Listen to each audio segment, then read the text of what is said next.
શું વાત છે, આજે આ તરફ પગલાં પડ્યા?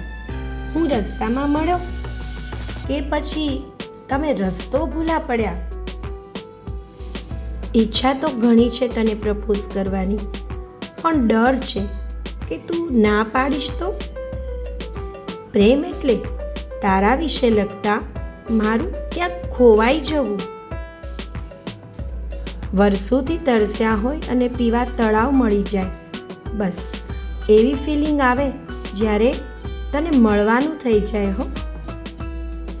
જીવનમાં પ્રેમ જેને કરો તેને એટલો પ્રેમ કરજો કે તે તકલીફમાં હોય ને ત્યારે તે ભગવાનની પહેલાં તમને યાદ કરે. પ્રપોઝ કોઈ વિદેશી ભાષામાં કરાતું હશે, હું તો શુદ્ધ ગુજરાતીમાં એટલું જ કહીશ કે હું તને પ્રેમ કરું છું. મને પ્રપોઝ કેવી રીતે કરવું તે ખબર નથી, પણ મારા પ્રેમ વર્ષો કાયમ તારી સાથે અને વર્ષો સુધી રાહ જોવામાં આવશે. ના કદી અમે કશું કહ્યું હતું ને ના કદી કશું કહેવામાં આવશે.